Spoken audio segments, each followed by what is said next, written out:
క్రీస్తునందు ప్రియులందరికీ మన ప్రభువును ప్రియ రక్షకుడగు యేసుక్రీస్తు పేరట శుభములు వందనములు తెలియజేస్తూ ఉన్నాను. ప్రియమైన వారలారా, మనందరి తండ్రి అయిన దేవుడు మన ప్రభు అయిన యేసుక్రీస్తునందు మనల్ని ప్రేమించి తన మహాకృప చేత ఆయన సన్నిధి సహవాసాన్ని మనకిచ్చి ఆ దేవాది దేవుని సన్నిధిలో మనం ఆయనను స్తుతించుటకు ఆరాధించుటకు ఇంత గొప్పదైన మహాభాగ్యాన్ని మనకు అనుగ్రహించినందుకై మనందరి తండ్రి అయిన దేవునికి మన ప్రభు అయిన క్రీస్తు యేసు ద్వారా హృదయపూర్వకంగా కృతజ్ఞతాస్తుతులు స్తోత్రములు చెల్లిస్తూ ఉన్నాను.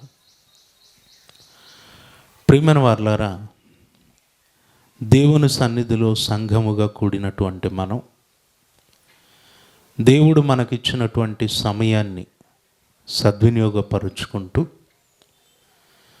బైబిల్ గ్రంథంలో నుండి ఈవేళ నేటి క్రైస్తవ్యం ఎరుగని క్రీస్తు మర్మము అనే పాఠాన్ని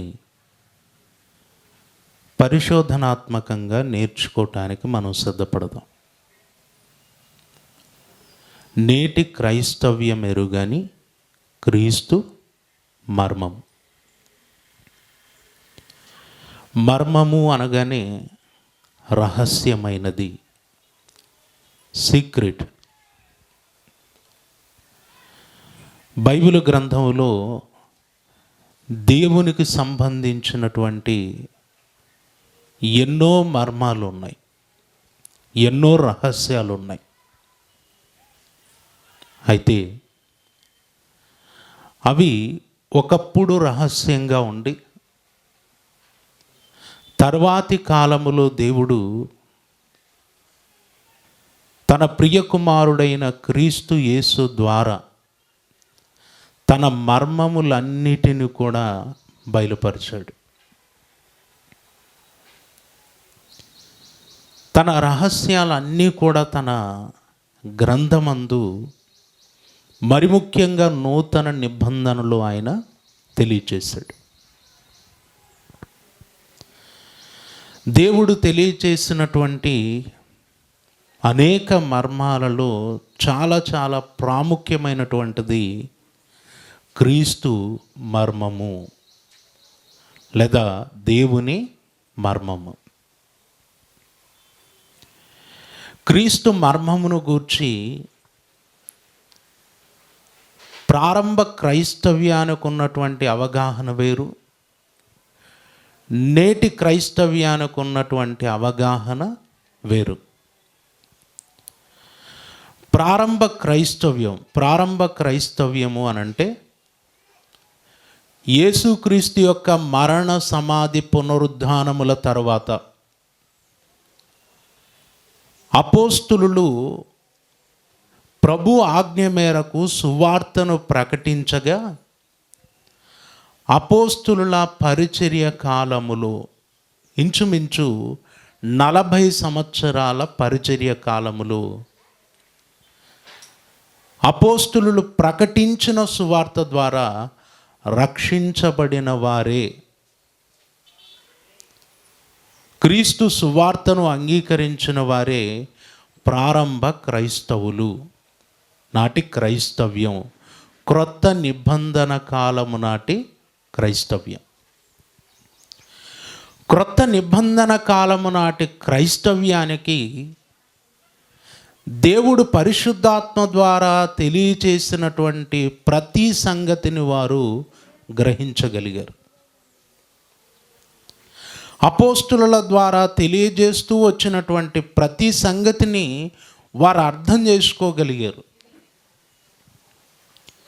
కానీ విచిత్రం ఏంటంటే ఈరోజు 66 పుస్తకాలు సంపూర్ణంగా రాయబడి నేటి క్రైస్తవ్యానికి అందించబడినప్పటికీ నేటి క్రైస్తవ్యం దేవుని మర్మములు బయలుపరచబడినటువంటి ప్రతి సంగతిని పరిపూర్ణంగా వాక్యమందు కళ్ళ ముందు ఉంచుకొని వాటిని చదివి గ్రహించలేనటువంటి స్థితిలో నేటి క్రైస్తవ్యం ఉంది.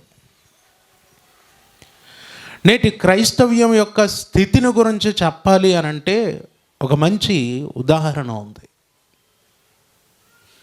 ఆ ఉదాహరణ ఏంటంటే, యేసుక్రీస్తుల వారు ఒకనాటి ఇశ్రాయేలీల మధ్యకు వచ్చాడు, తన ప్రజల మధ్యకు వచ్చాడు, తన స్వజనుల మధ్యకు వచ్చాడు. వారిలో అనేకులు ఆయన మా కొరకు పంపబడినటువంటి మెస్సియా, మా రాజు, మా ప్రభువు అని గ్రహించలేకపోయారు.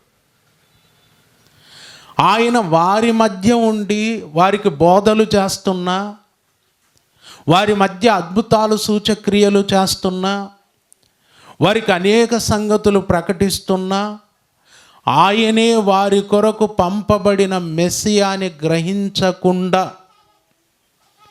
పిలాతు ఎదుట ఆయనను నిరాకరించి శిలువ మరణానికి అప్పగించారు. అవునా? ఒకనాటి యూదులు చేసినటువంటి పనిది. యేసుక్రీస్తు తమతో పాటు ఉన్న తమ కొరకు పంపబడినటువంటి రక్షకుడు అని వారు గ్రహించలేకపోయారు. ఆనాటి ఇశ్రాయేలీలలో అనేకులు, నేటి క్రైస్తవ్యములో ఒకనాటి ఇశ్రాయేలీలను పోలిన వారే ఉన్నారు. ఆ రోజు ప్రభు తమతో పాటు ఉన్న ఆయనను మెస్సియాగా వారు ఎలాగైతే గుర్తించలేకపోయారో, ఈరోజు ప్రభువు యొక్క వాక్యము మన చేతుల్లో ఉన్న ఆయన వాక్యమును గూర్చినటువంటి సంగతులు, ఆయన బయలుపరిచినటువంటి మర్మములు, ఆయన తెలియచేసినటువంటి లోతైన జ్ఞానము ఈరోజు ఉన్నటువంటి క్రైస్తవ్యము కూడా గ్రహించలేనటువంటి స్థితిలో ఉంది. అంటే దీన్ని బట్టి మనం అర్థం చేసుకోవాల్సింది ఏంటి? ఒకనాటి ఇశ్రాయేలీలకు నేటి క్రైస్తవ్యానికి చాలా దగ్గరి పోలికలు ఉన్నాయా లేవా? ఉన్నాయి లేవంటే ఉన్నాయి. ఒకనాటి ఇశ్రాయేలీలు ఎలాగో ఈరోజు క్రైస్తవులు కూడా అదే స్థితిలోనే కొనసాగుతున్నారు. బైబిలు గ్రంథంలో దేవుడు ఒకనాడు దాచి ఉంచినటువంటి క్రీస్తు యొక్క మర్మమును, దేవుని యొక్క మర్మమును క్రీస్తు యేసు ద్వారా ఆయన బయలుపరిచాడు, తన వాక్యములో బయలుపరిచాడు. ఆ మర్మం ఏంటో, ఆ రహస్యం ఏంటో, ఆ మర్మము ఎప్పటి వరకు మర్మంగా ఉందో, దానిని ఎప్పుడు దేవుడు బయలుపరిచాడో, క్రీస్తు యొక్క మర్మమును గూర్చినటువంటి ఒక పరిపూర్ణమైనటువంటి సంగతిని ఇవాళ మనం పరిశోధనాత్మకంగా నేర్చుకోవటానికి సిద్ధపడదాం. ప్రియమైన వారలారా, మీరు చాలా జాగ్రత్తగా వినాలి, ఎందుకంటే ఇది చాలా లోతైనటువంటి సంగతి. మర్మము అంటేనే మీకు అర్థం కావాలి. మర్మము అంటే రహస్యం చెప్తున్నాం మనం. ఒక రహస్యాన్ని చాలా జాగ్రత్తగా దేవుడు తరములలో, యుగములలో దాచి ఉంచినటువంటి సంగతిని చాలా వివరంగా మీకు అర్థమయ్యే విధానంలో చెప్పడానికి నేను ప్రయత్నం చేస్తున్నాను. కనుక చాలా చాలా జాగ్రత్తగా వినాలి. కాబట్టి సహజంగా మనం ఒక మనిషికి సంబంధించినటువంటి సీక్రెట్స్ ఏమైనా వినటానికి మనం ఎలా సిద్ధపడతాం చెప్పండి? ఎలా సిద్ధపడతాం? కొంచెం దగ్గరికి రండి, మీకు పలానా ఆయన గురించి చెప్పాలి అన్నాం అనుకోండి, అప్పుడు ఎలా ఉంటాం మనం? చాలా ఆసక్తితో, అలర్ట్గా. ఏమంటే ఈ చెవులు కూడా కొంచెం పైకి లేస్తాయి మనకు. ఎందుకంటే ఇతరులను గూర్చినటువంటి రహస్యాలు, ఇతరులను గూర్చినటువంటి సంగతులు మరొకరి ద్వారా వింటున్నాము అని అంటే చాలా జాగ్రత్తగా వింటాం. ఇప్పుడు మనం మాట్లాడుకుంటున్నటువంటిది కూడా ఒక రహస్యమే. కాకపోతే ఇది ఎవరి రహస్యం? ఎవరిది? దేవుని రహస్యం, దేవుని మర్మం, క్రీస్తు మర్మం. ఈ మర్మం తరములలో, యుగములలో మరుగు చేయబడినటువంటిది. ఏమండి? పాత నిబంధన కాలములో సుమారు 100 సంవత్సరాల కాలములో దేవుడు ఈ మర్మాన్ని ఎవ్వరికి తెలియజేయలేదు. ఒకసారి మీరు చూడగలిగితే అపోస్తలుడైన పౌలు గారు కొలస్సీలకు రాసినటువంటి పత్రిక 1వ అధ్యాయం 25వ వచనం, దేవుని వాక్యమును అనగా యుగములలోను తరములలోను మరుగు చేయబడి ఉన్న మర్మమును సంపూర్ణముగా ప్రకటించుటకును అన్నాడు. యుగములలోను తరములలోను ఏమై ఉందట? మరుగు చేయబడి ఉన్న మర్మము. అంటే దేవుడు ఒక సంగతిని దాచి ఉంచాడు. ఎంత కాలం దాచి ఉంచాడంటే యుగములలో, తరములలో దాచి ఉంచాడు. ఆ సంగతిని తన ప్రజలకు తెలియచేస్తూ వస్తున్నాడు.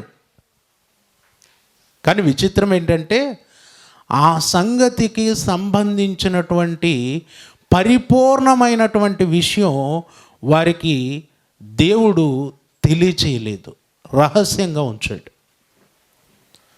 అందుకే ఇక్కడ అన్నాడు, దేవుని వాక్యమును అనగా యుగములలోను తరములలోను మరుగు చేయబడి ఉన్న మర్మమును సంపూర్ణముగా ప్రకటించుటకును మీ నిమిత్తము నాకు అప్పగింపబడిన దేవుని ఏర్పాటు ప్రకారము నేను ఆ సంఘమునకు పరిచారకుడనైతిని. పౌలు గారు మాట్లాడుతున్నమాట.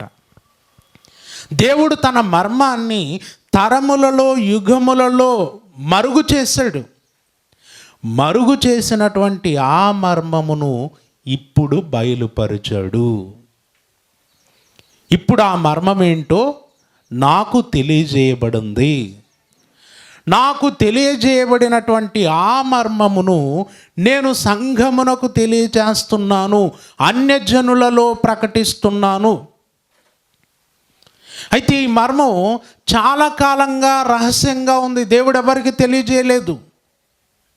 దేవుడు ఎవరికి దానిని తెలియజేయలేదు.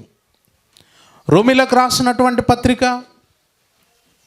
16వ అధ్యాయము 25వ వచనం, సమస్తమైన అన్యజనులు విశ్వాసమునకు విధేయులగునట్లు అనాది నుండి రహస్యముగా ఉంచబడి ఇప్పుడు ప్రత్యక్షపరచబడిన మర్మము అన్నాడండి.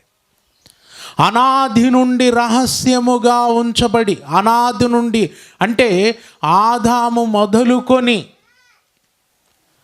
ఆదాము దగ్గర నుండి యేసుక్రీస్తు వచ్చేంత వరకు, యేసుక్రీస్తు యొక్క మరణ సమాధి పునరుద్ధానములు జరిగేంత వరకు దేవుడు ఒక సంగతిని దాచి ఉంచాడు, రహస్యంగా ఉంచాడు. అది తరములలో, యుగములలో మరుగు చేయబడి ఉంది. మరి దేవుడు తరములలో, యుగములలో మరుగు చేసి ఎవ్వరికి తెలియకుండా దాచి ఉంచినటువంటి ఆ క్రీస్తు మర్మం ఏంటి? ఆ రహస్యం ఏంటి? ఏం దాచి ఉంచాడు ఆయన? ఏంటి? చూడండి, ఎఫెసీయులకు రాసినటువంటి పత్రిక 3వ అధ్యాయము 6వ వచనం, ఈ మర్మమేదనగా అన్నాడు. చూడండి, ఏ మర్మం అండి? తరములలో, యుగములలో మరుగు చేయబడి ఉన్న మర్మం. అనాది కాలము నుండి రహస్యముగా ఉంచబడిన మర్మం. ఏంటట ఆ మర్మం?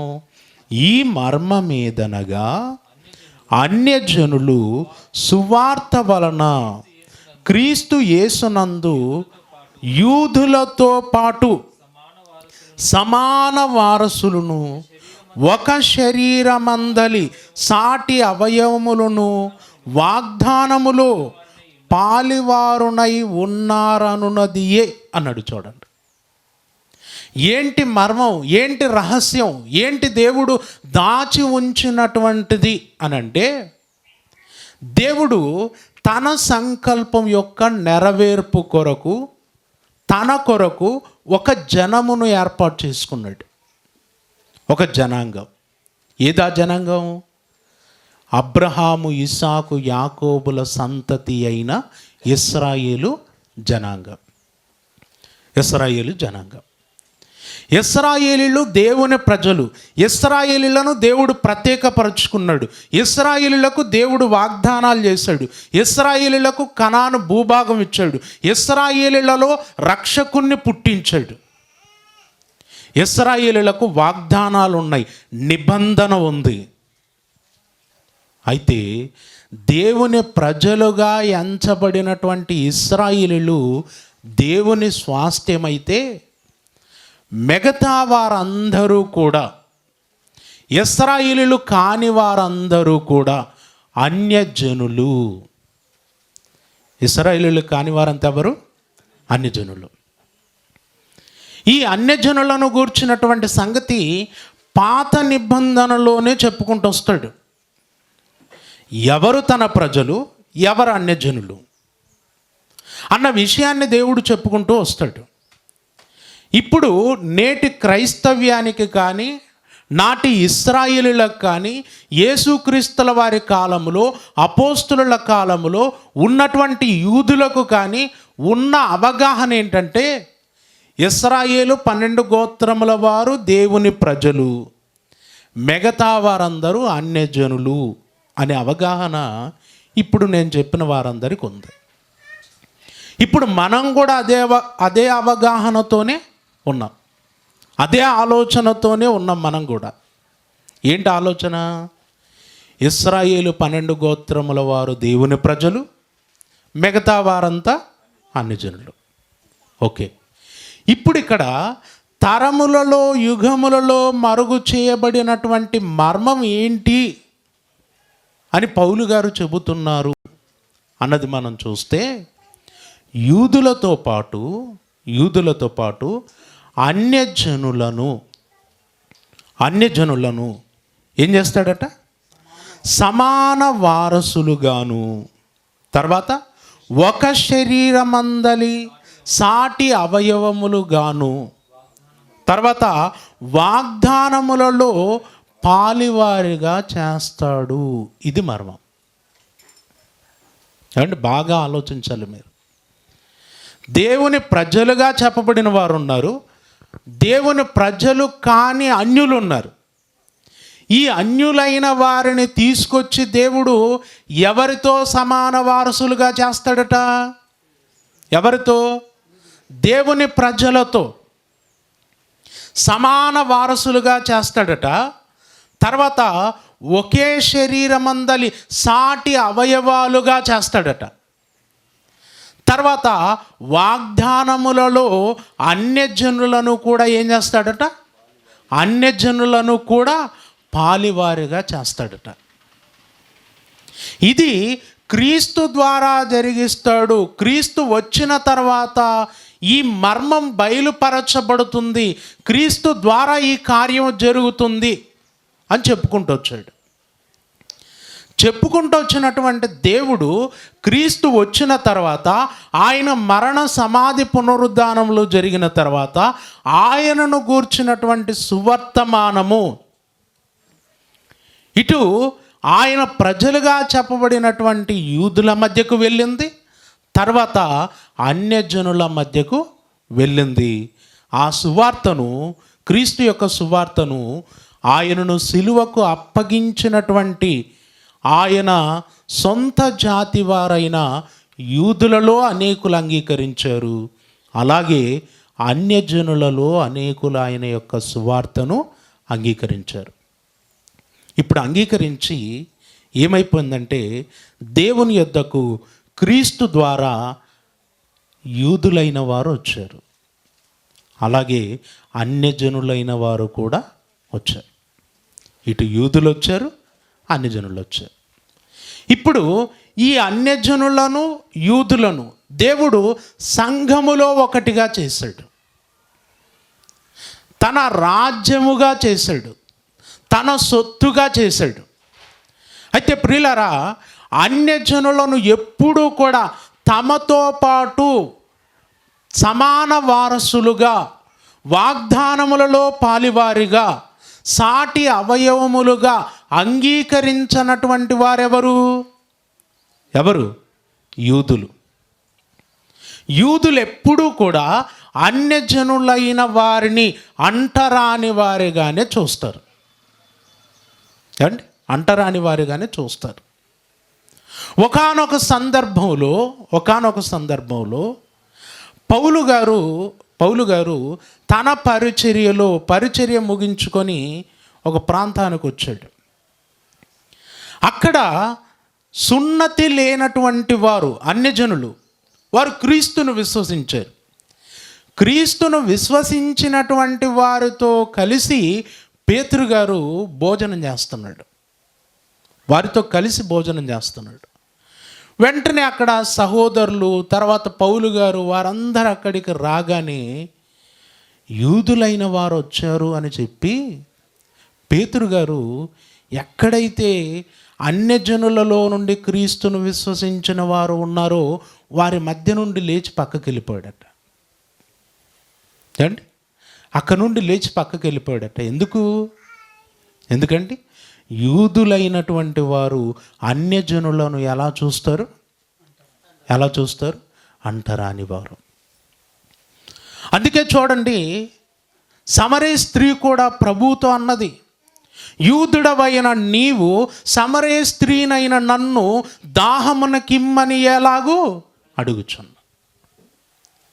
ఎందుకంటే యూదులు సమరయులతో సాంగత్యం చేయరు. పేతురు గారు కూడా అక్కడ ఉన్నటువంటి సహోదరులకు భయపడి వెంటనే అక్కడ నుండి లేచి వచ్చాడట. అది చూసినటువంటి పౌలు పేతురును ముఖాముఖిగా అక్కడే ఎదిరించాడు. ఒక మాట చూడండి, ఇదే గలతీలకు రాసినటువంటి పత్రిక 2వ అధ్యాయము 11వ వచనం.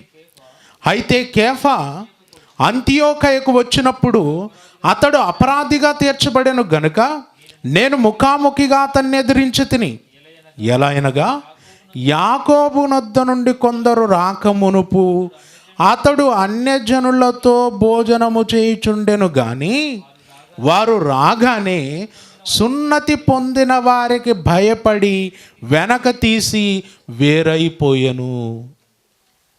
సున్నతి పొందిన వారికి, యూదులకు భయపడి అన్యజనులతో కలిసి భోజనం చేసే పేతురు ఎక్కడికి వెళ్ళిపోయాడట?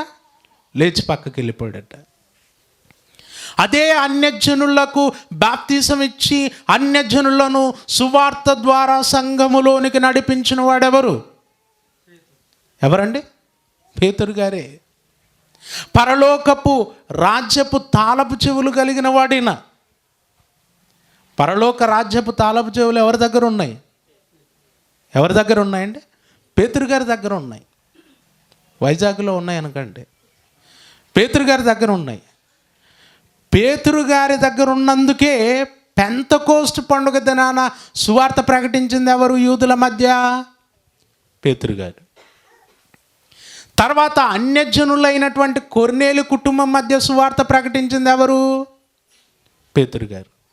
అంటే ముందు లాక్ ఆయన తీశాడనమాట, ఓపెన్ చేసింది ఎవరు? పేతురు గారు. ఇప్పుడు యూదులైన వారు రావటానికి కానీ అన్యజనులు రావటానికి కానీ తాళపు చెవి కలిగి ఆ లాక్ ఓపెన్ చేశాడు, బాగానే ఉంది. ఇప్పుడు మరలా అందరికి సాక్ష్యం ఇచ్చాడు, చెప్పాడు. అన్యజనులను దేవుడు మనతో కూడా సమానంగా చేశాడు. ఇదిగో మన మీద పెంతకోస్తు పండుగ దినాన కుమ్మరింపబడిన పరిశుద్ధాత్ముడు ఇప్పుడు అన్యజనుల మీద సైతం కుమ్మరింపబడుట చూస్తున్నాము. కాబట్టి వీరు నీళ్ళల్లో బాప్తిసం పొందుటకు ఎవడు వీరిని ఆటంక పరచగలడు? దేవుడు వారిని కూడా ఏర్పాటు చేసుకున్నాడని చెప్పినటువంటి పేతురు ఇక్కడ సున్నతి పొందిన వారికి భయపడి సున్నతి లేని అన్యజనులైన వారి మధ్య కూర్చున్న ఇతను లేచి పక్కకి వెళ్ళిపోయాడు. అంటే ఆ రోజుల్లో యూదులైన వారు ఏమాత్రము అన్యజనులను తమతో పాటు సమానంగా చూసేవారు కానే కాదు. వారిని అంగీకరించారు. ఇప్పుడు యేసుక్రీస్తుల వారు వచ్చిన తర్వాత క్రీస్తు సువార్త ద్వారా రక్షించబడే ప్రతివాడు కూడా ఏమవుతున్నాడు? ఇక్కడ ఏమవుతున్నాడు? క్రీస్తులోనికి రాగానే ఏమవుతున్నాడు? చూడండి, గలతీ పత్రిక 3వ అధ్యాయం 27వ వచనం. క్రీస్తులోనికి బాప్తిసము పొందిన మీరందరూ క్రీస్తును ధరించుకొని ఉన్నారు. ఇందులో యూదుడని, గ్రీసు దేశస్థుడని, దాసుడని, స్వతంత్రుడని లేదు, పురుషుడని, స్త్రీ అని లేదు, యేసుక్రీస్తునందు మీరందరూ ఏకముగా ఉన్నారు అన్నాడు. చూడండి, ఇక్కడ క్రీస్తు దగ్గరికి వచ్చేసరికి నేను యూదుడను అని చెప్పుకోవటానికి లేదు, నేను అన్యజనుడను, లేదా నేను పరిసయ్యుడను, నేను సద్దూకయుడను లేదు. క్రీస్తు నొద్దకు వచ్చేసరికి ఏమైపోయారంటే అన్యజనుడు లేదు, యూదుడు లేదు, అందరూ క్రీస్తునందు దేవుని కుమారులై ఉన్నారు. ఏమండి? క్రీస్తులోనికి వచ్చిన తర్వాత ఇక ఏది లేదు. నేను ఫలానా కులం, ఫలానా ప్రాంతం, నేను అంత గొప్ప ఎంత గొప్ప, అవి ఎప్పుడండి? క్రీస్తులోనికి రాకముందు. క్రీస్తులోనికి వచ్చిన తర్వాత నీ కులం చెప్పుకోవటానికి లేదు, ఏమండి? నీ జాతి ఏదో చెప్పుకోవటానికి లేదు, నువ్వెంత గొప్పవాడివో చెప్పుకోవటానికి లేదు. క్రీస్తులోనికి వచ్చిన తర్వాత క్రీస్తునందు మనమందరము దేవుని కుమారులము, మనమందరము దేవుని పిల్లలము. ఒకనాడు ప్రారంభ శతాబ్దంలో యూదులైన వారిని, అన్యజనులను క్రీస్తు సువార్త ద్వారా సంఘములోనికి తీసుకుని వచ్చి ఇప్పుడు ఏం చేశాడు? అందరినీ ఏం చేశాడు? సమానులుగా చేశాడు. ఇప్పుడు క్రీస్తు సువార్త అంగీకరించిన ప్రతి ఒక్కరూ కూడా క్రీస్తు ఎదుట సమానంగా ఉన్నారు.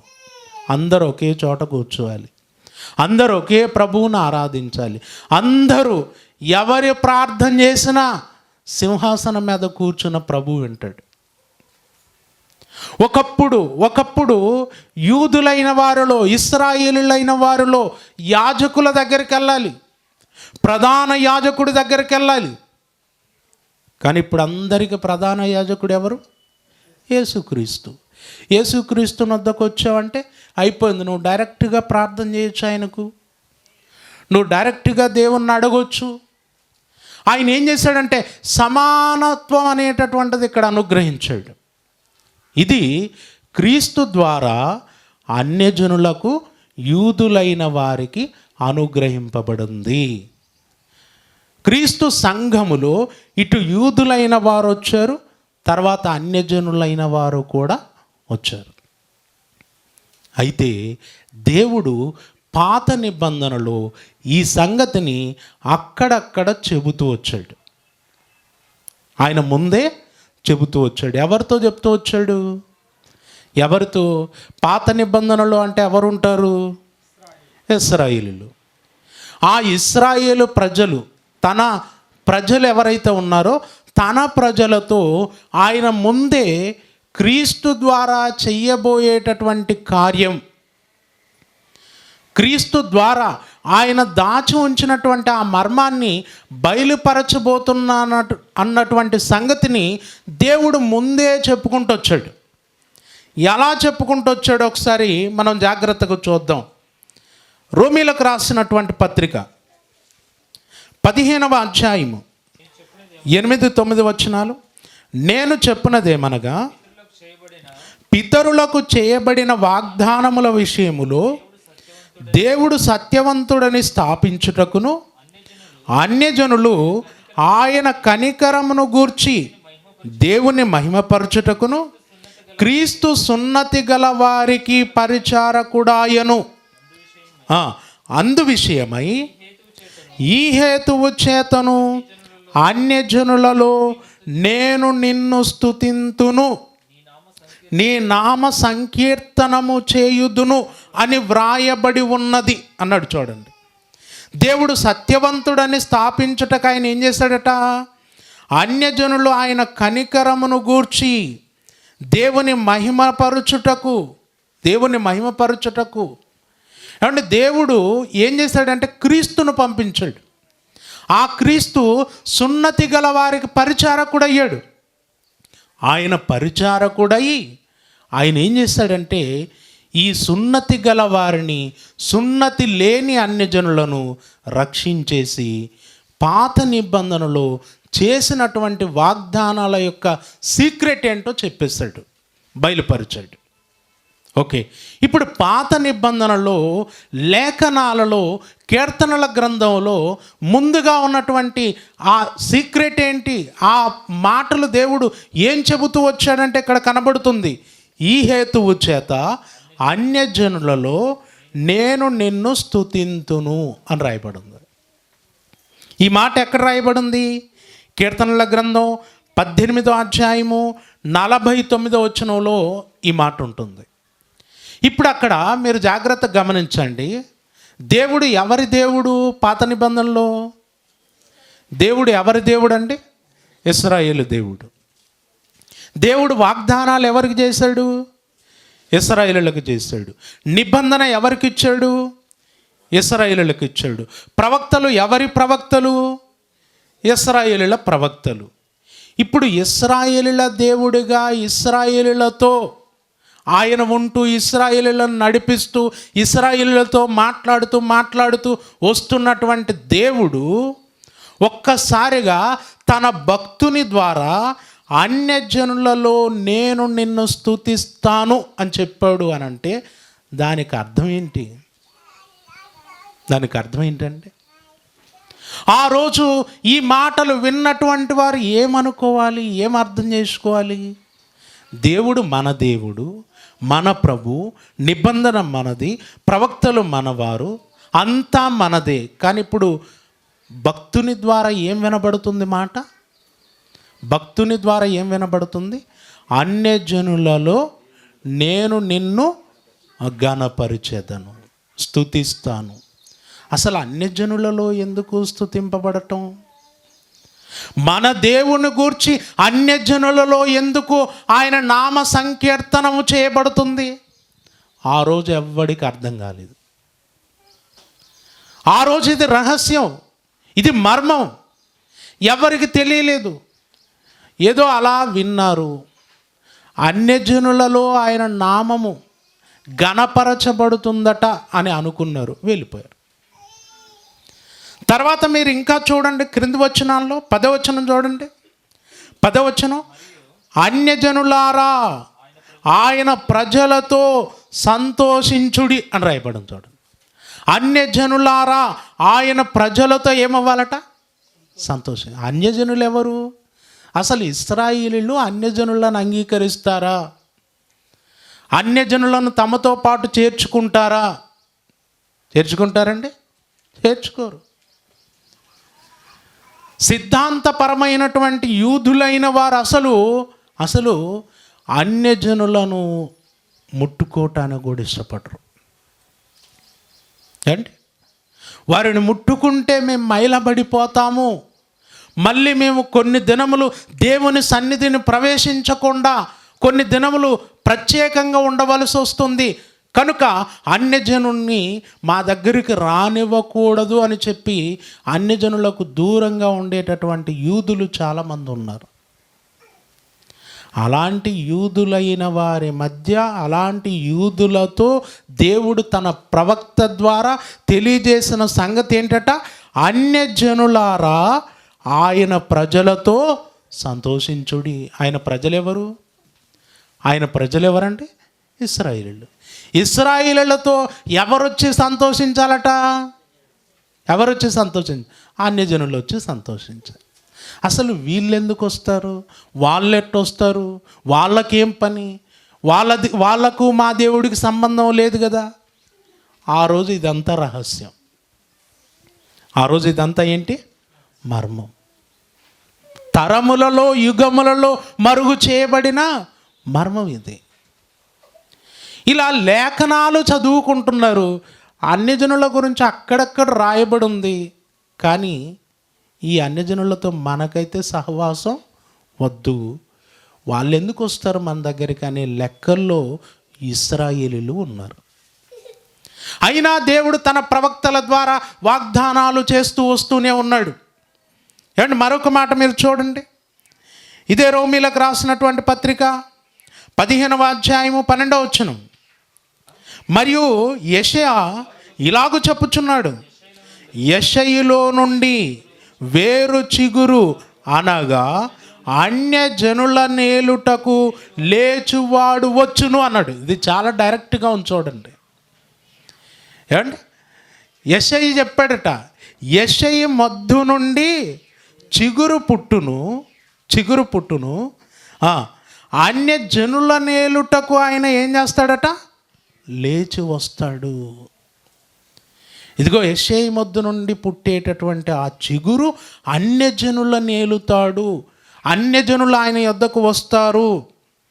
తర్వాత క్రింద అంటున్నాడు, ఆయన యందు అన్యజనులు నిరీక్షణ ఉంచుదురు అన్నాడు. చూడండి, అన్యజనులు ఆయన యందు నిరీక్షణ ఉంచుతారు అని చెబితే, ఇప్పుడు యూదులైన వారు ఈ మాటలు డైరెక్ట్గా అంగీకరించగలరండి? అంగీకరిస్తారా? అసలు వాళ్ళు ఏమనుకుని ఉంటారంటే, పొరపాటుగా ఈ లేఖనాన్ని వాళ్ళు చదివినా వాళ్ళు ఏమనుకుని ఉంటారంటే, ఇక్కడ ప్రవక్తే ఏదన్నా తొందరపడి చెప్పాడేమో అనుకుని ఉంటారు.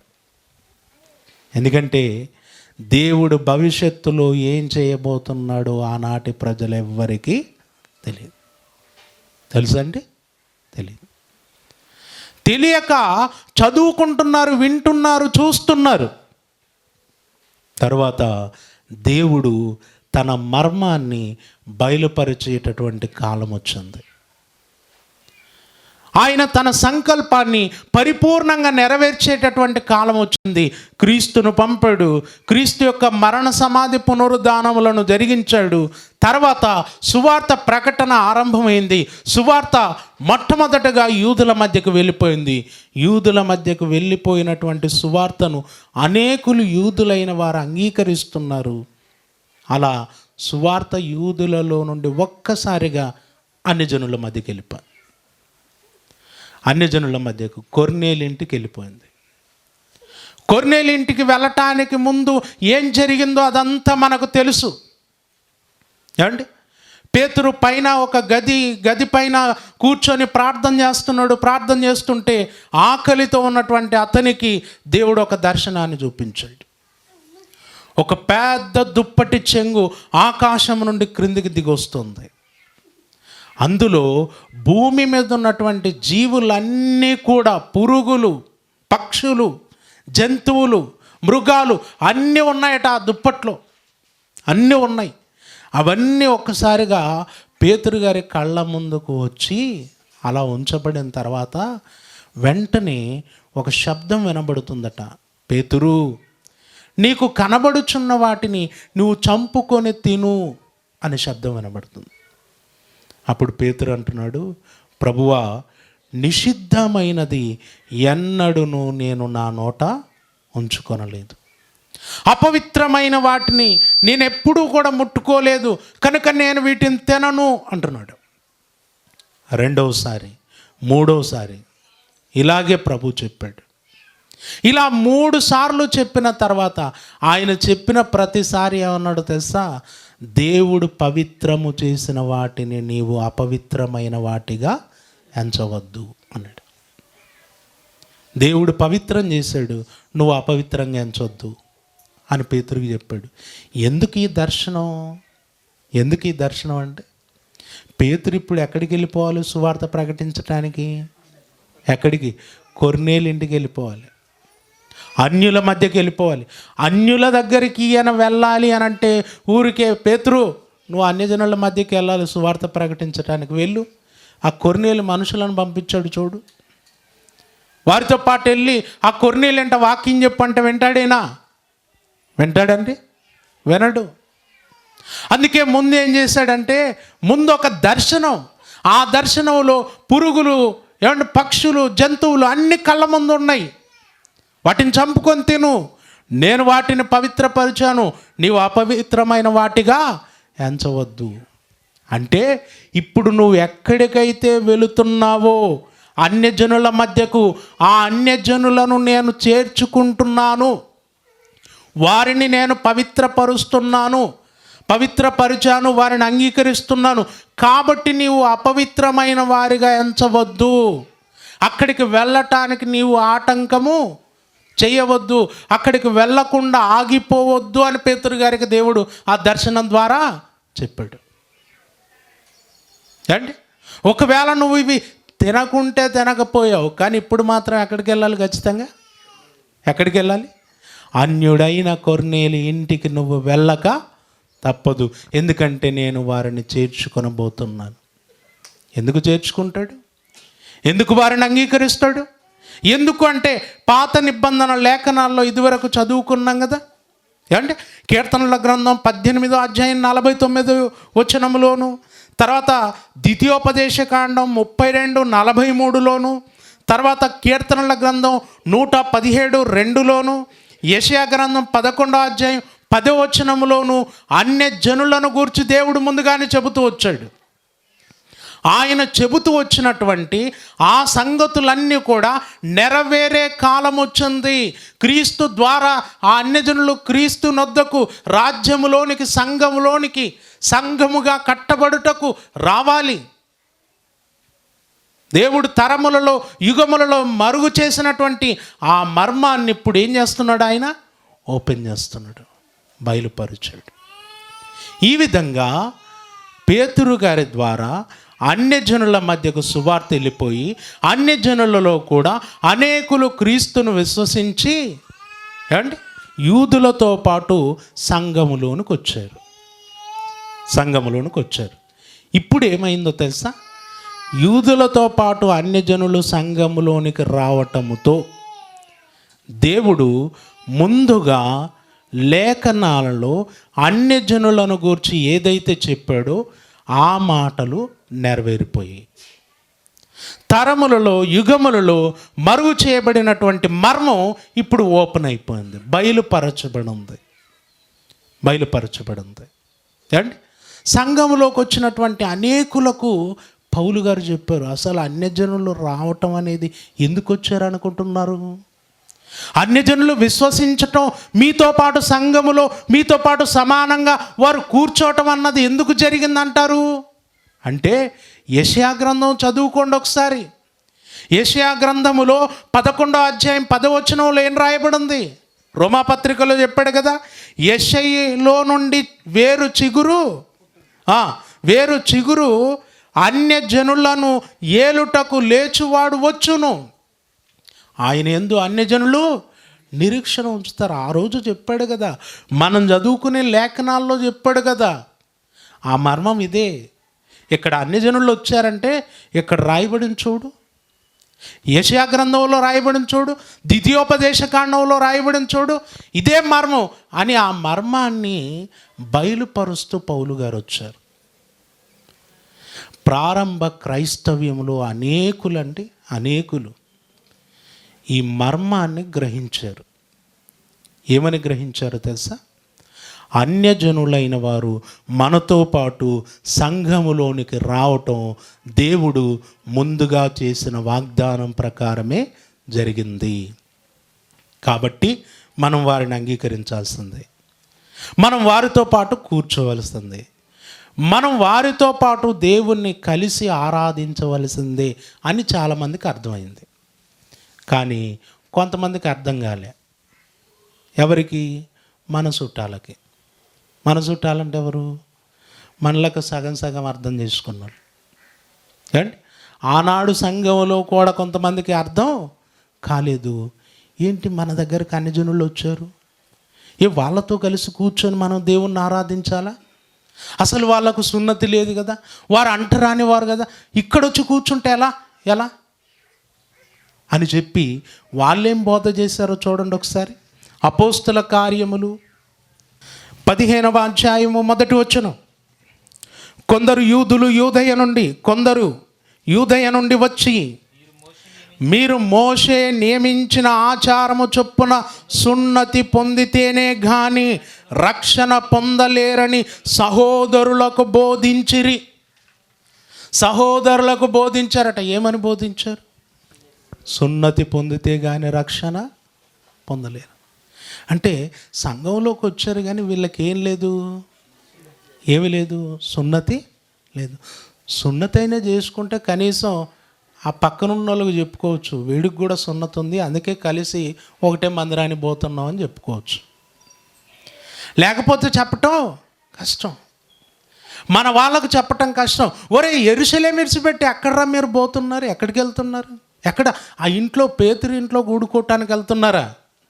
అక్కడ వాళ్ళు కూడా వస్తారు కదరా అన్యజనులు, వాళ్ళతో పాటు కలిసి కూర్చుంటారా మీరు అంటే ఇప్పుడు వీడితో ఏం చెప్పాలి? వీళ్ళు వాళ్ళు కూడా సున్నతి పొందారు, వాళ్ళు కూడా మనలాగే సున్నతి తీసుకున్నారు అని చెప్పటానికి వీళ్ళు వచ్చి ఏం చెప్పారంటే సహోదరులకు బోధ చేశారట. ఏమని బోధ చేశారు? సున్నతి పొందండి మీరు కూడా, సున్నతి పొందితే కానీ రక్షణ. చూడండి, కొంతమంది క్రీస్తు యొక్క సువార్త వింటున్నారు, అర్థమవుతుంది, అంగీకరించాలని ఆశ కలుగుతుంది, కానీ మనసులో ఏముందో తెలుసా? మేము యూదులము, ఆల్రెడీ క్రీస్తు దగ్గరికి ఎవరు చేరారు? అన్యులు చేరారు. ఇప్పుడు మేము వెళ్ళి అన్యులతో పాటు ఎలా కూర్చోవాలి? వాళ్ళతో పాటు కలిసి దేవుణ్ణి ఎలా ఆరాధించాలి? అందుకే రాలేకపోతుంది.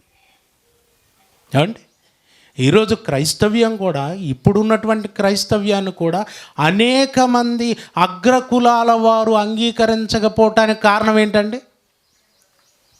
అనేక మంది అంగీకరించకపోవటానికి కారణం ఏంటి? ముందు ఎవరు వచ్చారు?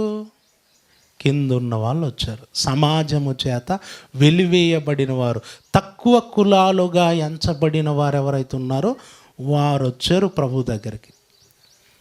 ఏమండి, వారు వచ్చారు. ఇప్పుడు తక్కువ కులం వాడిని ఇక్కడ ఊర్లోనేమో దూరంగా పెట్టేసి వాడిని అంటరాని వాడిగా చూసి వాడిని పనికి మాలినోడిగా చూస్తూ ఉన్నాం. ఇప్పుడు దేవుడు కావాలని దేవుడి దగ్గరికి వస్తే ఇక్కడ ఆ అంటరాని వాడు ఎక్కడున్నాడు? ఇక్కడ కూర్చొని వాక్యం చెప్తున్నాడు. ఇప్పుడు అక్కడ వెలివేసినోడు ఎక్కడొచ్చి కూర్చొని ప్రసంగం వింటాడండి? అందుకే రావట్లేదు చాలా. అంటే కొన్ని ప్రాంతాల్లో యేసుక్రీస్తు అంటే ఎవరు దేవుడు అంటారు తెలుసా? ఇప్పటికండి కొన్ని ప్రాంతాల్లో యేసుక్రీస్తు అంటే మాదిగల దేవుడు. ఇదిగో మనం వాళ్ళను గుళ్ళోకి రానివ్వలేదు, అందుకే వాళ్ళు అట్టు వెళ్ళిపోయారు అనుకుంటారు. ఇలాంటి ఆలోచనతో కొంతమంది ప్రభు వైపు తిరిగిన, ఇదిగో ఎలా వెళ్తామండి వాళ్ళ మధ్యకు? ఎలా వెళ్తాం? కష్టం. అందుకే చూడండి, కొన్ని ప్రాంతాల్లో ఈ ఎస్సీ కాలనీలో మాత్రమే మందిరాలు ఉంటాయి. ఆ మందిరాల్లో చచ్చేంత వరకు, యుగాంతం వరకు ఎస్సీ వాళ్ళే ఉంటారు. ఇంకొకడు రాడు. వస్తాడా? రాడు. ఎందుకు రాడు? కులం. ఏమండి, ఇప్పుడు ఆ పక్కనున్నోడు అడుగుతాడు అనమాట, ఒరే నువ్వు వాళ్ళ దగ్గరికి వెళ్తున్నావా? వాళ్ళ మందిరానికి వెళ్తున్నావు అని అంటే వాడికి సమాధానం చెప్పలేక వీడు ఆగిపోతాడు. ఇప్పటికీ సమాజంలో రహస్య విశ్వాసులు చాలామంది ఉన్నారు తెలుసా? సమాజంలో వారి కులం గొప్పదని చెప్పి యేసుక్రీస్తుని నమ్ముకున్నాము అని అంటే, తక్కువ కులానికి చెందిన వారు నమ్ముకున్న యేసును మేము నమ్ముకున్నామంటే తక్కువైపోతాం, సమాజం చేత మరి వెలివేయబడతాం మేము కూడా అని చెప్పి రహస్యంగా లోపల ప్రభువునందు విశ్వాసం ఉంచి కొనసాగుతున్న రహస్య విశ్వాసులు చాలామంది ఉన్నారు. ఇప్పుడు వీళ్ళ చుట్టాలు ఎవరు? ఇక్కడ అపోస్తల కార్యం 15వ అధ్యాయంలో వచ్చిన వీళ్ళు ఏమన్నారట? ఏం బోధించారట? సున్నతి పొందితే కానీ రక్షణ పొందలేదు. సున్నతి అయినా పొందండి. ఏంటి ఒకానొక సందర్భంలో బోధ కూడా చేశారు. ఇదిగో వాళ్ళను అన్ని జనులను మనం అంగీకరించాలంటే వారు చంపిన దాన్ని తినకూడదని చెప్పండి. చంపిన దాన్ని వారు తినకూడదు, గొంతు పిసికి చంపిన దాన్ని తినకూడదు, చిందించిన రక్తాన్ని వాళ్ళు తాగకూడదు, తినకూడదు. ఇవన్నీ కొన్ని రూల్స్ పెట్టండి వాళ్ళకు, లేకపోతే వాళ్ళతో మనం కలిసి ఎలా ఉంటాం అని అంటే పేతురు అపోస్తలులు ఒక మాట అన్నారండి. ఏమన్నారు తెలుసా? ఇదే అపోస్తల కార్యం 15వ అధ్యాయం 7వ వచనం నుండి చూడండి. సహోదరులారా, ఆరంభమందు అన్యజనులు నా నోట సువార్త వాక్యము విని విశ్వసించులాగున మీలో నన్ను దేవుడు ఏర్పరచుకొనని మీకు తెలియను. మరియు హృదయములను ఎరిగిన దేవుడు మనకు అనుగ్రహించినట్టుగానే వారికిని పరిశుద్ధాత్మను అనుగ్రహించి వారిని గూర్చి సాక్ష్యమిచ్చను.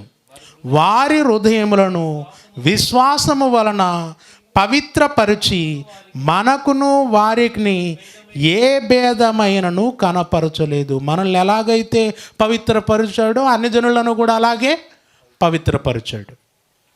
మనల్ని ఎలాగైతే చేర్చుకున్నాడో అన్ని జనులను కూడా అలాగే చేర్చుకున్నాడు.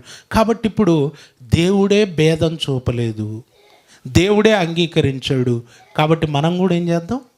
భేదము చూపకుండా వారిని మనం అంగీకరిద్దాం అని చెబుతూ క్రింద అంటున్నాడు, గనుక మనమైనను మన పితరులైనను మోయలేని కాడిని శిష్యుల మెడ మీద పెట్టి మీరెందుకు దేవుణ్ణి శోధించుచున్నారు అన్నాడు. చూడండి, మనమైనను మన పితరులైనను మోయలేని కాడి. ఏది మోయలేని కాడి? మోయలేని కాడి ఏదండి? పాత నిబంధనకు సంబంధించినటువంటి విధి రూపకమైన ఆజ్ఞలు, సున్నతి, ఇవన్నీ కూడా ఇశ్రాయేలీయులైన వారికి ఎలా ఉన్నాయట? మోయలేని కాడి. ఇప్పుడు సంఘంలో పేతురు గారు చెప్తున్నారు, ఇదిగో అన్ని జనులు వచ్చారు, వారిని అంగీకరించడానికి ఎందుకు ఇబ్బంది పడుతున్నారు? వాళ్ళు సున్నతి పొందాలని మీరు ఎందుకు అంటున్నారు? అసలు మనము మన పితరులు మోయలేని కాడి పాత నిబంధన. మనం మోయలేనిది తీసుకుపోయి అన్ని జనుల మీద ఎక్కడ పెడతావు? కనుక వద్దు. దేవుడు ఏ భేదం చూపకుండా వారిని అంగీకరించాడు. కాబట్టి మనము కూడా వారిని అంగీకరిద్దామని చెప్పి దేవుని మర్మాన్ని అపోస్తులుడైన పౌలు గారి ద్వారా దేవుడు బయలుపరిచి సంఘములో ఉన్నటువంటి విశ్వాసులైన యూదులైన వారందరికీ ఈ సత్యాన్ని తెలియజేసి అన్యజనులకు కూడా ఇదిగో మీరు ప్రభువునొద్దకు రావటానికి మిమ్మల్ని గూర్చి లేఖనాల్లో ముందుగానే దేవుడు చెప్పాడు. కాబట్టి రండి, మిమ్మల్ని గురించి కూడా దేవుడు వాగ్దానం చేశాడు. మిమ్మల్ని చేర్చుకోవటానికి ఆయన ఇష్టపడుతున్నాడు. ఆయన సంకల్పంలో మీరున్నారు, రండి అని చెప్పి సువార్తను ప్రకటించి ఇటు యూదులను ఇటు అన్యజనులను పట్టుకొచ్చి సంఘములో ఒకటిగా చేశారు. ఒకే శరీరం, ఒకే సంఘం, ఒకే దేవాలయం, ఒకే రాజ్యమైంది. ఇప్పుడు ఆ రాజ్యం, ఆ సంఘం ఎవరెవరితో ఉందండి? ఎవరెవరితో ఉంది? యూదులతో, అన్యజనులతో. ఇప్పుడు మర్మం కంప్లీట్గా మీకు అర్థమైపోయిందా? సీక్రెట్ తెలిసిపోయిందండి మీకు?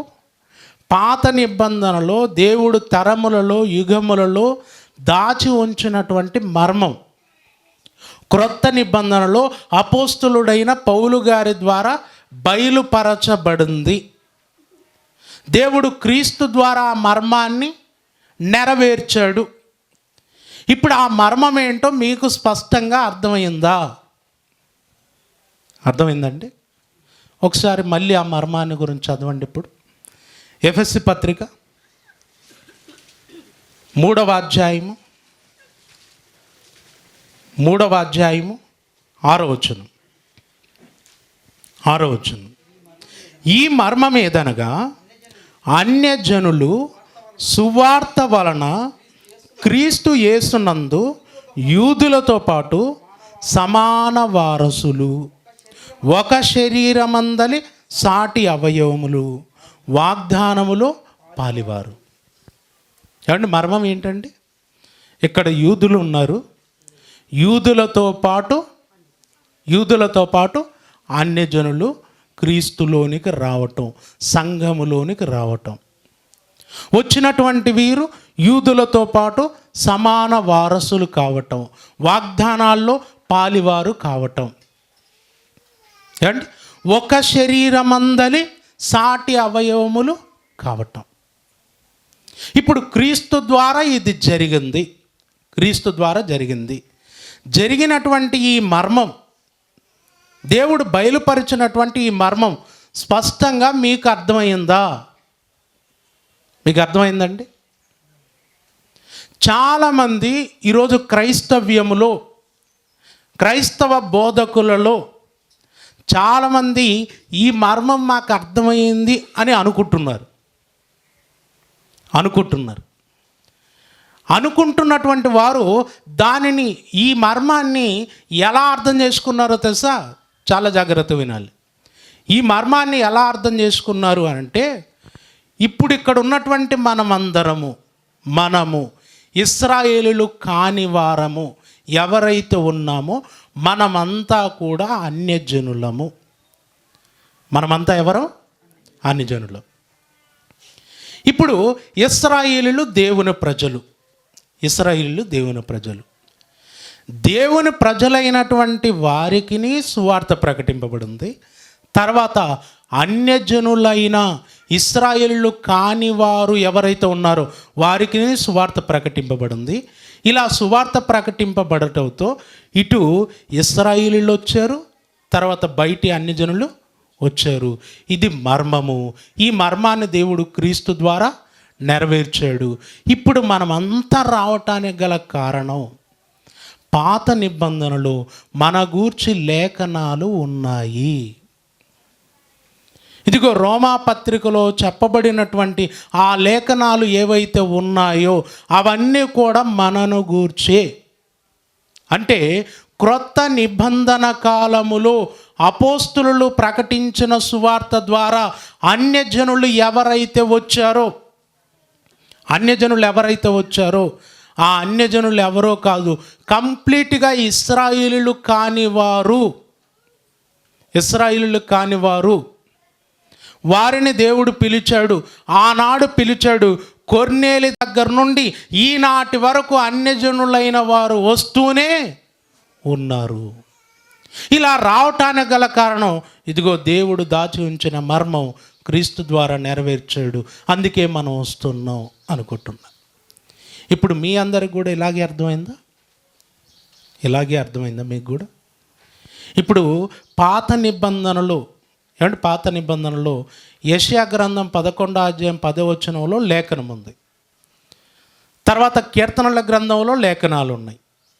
అక్కడ చెప్పినటువంటి లేఖనాల్లో అన్యజనులలో నేను స్తుతింపబడతాను, అన్యజనులు ఆయన యందు నిరీక్షణ ఉంచెదరు, అన్యజనులను లేచుటకు యెషయా మొద్దు నుండి చిగురు పుట్టును అని చెప్పిన మాటలు ఇక్కడున్న మన కొరకే అని ఎంతమంది అనుకుంటున్నారు?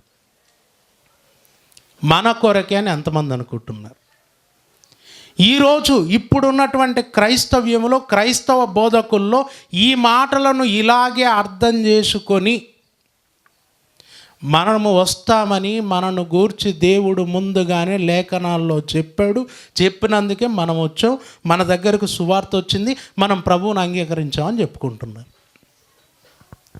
కానీ ప్రియులారా, మర్మం అంటే మర్మమే, అంత ఈజీగా ఏం అర్థం కాదు మీకు.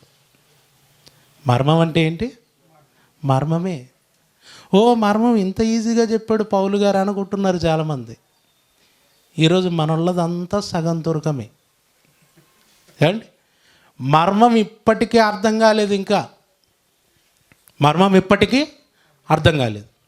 ఏమంటే మీరు జాగ్రత్తగా గమనించండి, మర్మం చదువుతున్నారు కదా, అందులో ఎవరెవరు ఉన్నారు ఒకసారి చూడండి.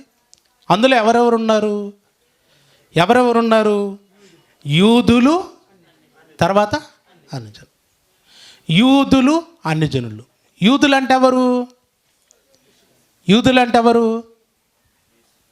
అంటే ఎవరు? యేసుక్రీస్తు సొంత జాతి వారు. యూదులు అనేటటువంటిది ప్రత్యేకం ఎప్పుడైందండి? సొలొమోను కుమారుడైన రెహబాము కాలములో అయ్యింది. రెహబాము కాలములో రాజ్యము 12 గోత్రాలు 2 భాగాలయ్యాయి. 2 గోత్రాలు కలిపి యూదా రాజ్యం, 10 గోత్రాలు కలిపి ఇశ్రాయేల్ రాజ్యం. అంతేనా? ఓకే. ఆ రోజు నుండి యూదులు అని అంటే 2 గోత్రాలు అన్నది మనం గుర్తుపెట్టుకోవాలి. ఇప్పుడు క్రొత్త నిబంధన కాలంలో కూడా యూదులలో నుండి యేసుక్రీస్తు వచ్చాడు. పౌలు బెన్యామీను గోత్రములో నుండి వచ్చాడు. యూదులు అంటే బెన్యామీనీలు, తర్వాత యూదులు, వాళ్ళు కలిపి ఒకే రాజ్యం. ఇప్పుడు ఇక్కడ యూదులు వచ్చారు, అన్యజనులు వచ్చారు. యూదులను అన్యజనులను ఏకం చేయటం దేవుని మర్మం. అయితే అన్యులు అంటే ఇప్పుడు బయట వారిని చూస్తున్నాం, ఇశ్రాయేలీయులు కాని వారిని చూస్తున్నాం. ఇప్పుడు ఇక్కడ లేనివారెవరు చెప్పండి? లేనివారెవరు? మర్మం అంటే మర్మమేనా? ఇంకా మీకు అర్థం కాలేదా? ఏమండి, ఇప్పుడు రెహబాము కాలంలో రాజ్యం ఏమైపోయిందండి? 2 భాగాలు అయిపోయింది. అప్పుడు మొత్తానికి మీరు చూడండి, బయట అన్యజనులు ప్రత్యేకం, అన్యజనులు ఉన్నారు. తర్వాత ఇక్కడ దేవుని ప్రజలుగా చెప్పబడిన వారు 2 భాగాలు అయ్యారు, ఇశ్రాయేలీయులు, యూదులయ్యారు. ఇప్పుడు ఇక్కడ ఎఫెసీ పత్రిక 3వ అధ్యాయం 6వ వచనంలో చదువుతున్నారు కదా, ఇక్కడ ఎవరు మిస్ అయ్యారు అంటున్నా నేను. ఎవరు మిస్ అయ్యారు? ఇశ్రాయేలు. 10 గోత్రాలు ఉన్నాయా, పోయాయి? ఇప్పుడు 10 గోత్రాల సంగతి ఏంటి? ఇప్పుడు యూదులు వచ్చారు సరే, బయటి అన్యజనులు వచ్చారు సరే, మరి 10 గోత్రాల సంగతి ఏంటి? 10 గోత్రాలను వదిలేశాడా దేవుడు? వదిలేశాడా? కాదు. ఇప్పుడు లేఖనాల్లో ఏముందో చదువుదాం, మళ్ళీ ఇక్కడికి వద్దాం. లేఖనాల్లో ఒకసారి ఇర్మియా గ్రంథం చదవండి. ఇర్మియా గ్రంథం 33వ అధ్యాయం. ఇర్మియా గ్రంథం 33వ అధ్యాయం 14వ వచనం. యెహోవా వాక్కు ఇదే, ఇశ్రాయేలు వంశస్థులను గూర్చియు యూదా వంశస్థులను గూర్చియు నేను చెప్పిన మంచి మాట నెరవేర్చు దినములు వచ్చుచున్నవి. ఆ దినములలో ఆ కాలమందే నేను దావీదునకు నీతి చిగురును మొలిపించెదను. అతడు భూమి మీద నీతి న్యాయములను అనుసరించి జరిగించును. ఆ దినములలో యూదావారు రక్షింపబడుదురు, యెరూషలేము నివాసులు సురక్షితముగా నివసింతురు అన్నాడు. చూడండి, ఇక్కడ లేఖనాలలో ఏమంటే దేవుడు చేసినటువంటి వాగ్దానాలలో ఎవరెవరు కనబడుతున్నారు? ఇశ్రాయేలు వంశస్థులను గూర్చియు, తర్వాత యూదా వంశస్థులను గూర్చియు. 10 గోత్రాలను విడిచిపెట్టాడండి దేవుడు? విడిచిపెట్టాడా? వారు చేసిన పాపాలను బట్టి వారిని దేవుడు అష్షూరు చెరకు పంపించాడు. కానీ అష్షూరు చెరకు పంపబడిన ఆ 10 గోత్రముల వారు దేవుని ప్రజలు. వారు విగ్రహాలను పూజించినా వారు దేవుని ప్రజలు, దేవుని నిబంధనకు వారసులు. దేవుడు వారిని ఎలా వదిలిపెడతాడు చెప్పండి? అందుకే ఇక్కడ వాగ్దానంలో ఏం కనపడుతుంది? ఇశ్రాయేలీయులు కనపడుతున్నారు, యూదులు కనపడుతున్నారు. ఇశ్రాయేలీయులు యూదులను గురించి చెబుతూ క్రింద అంటున్నాడు, ఆ కాలమందే నేను దావీదునకు నీతి చిగురును మొలిపించెదను అన్నాడు. నీతి చిగురు ఎవరు?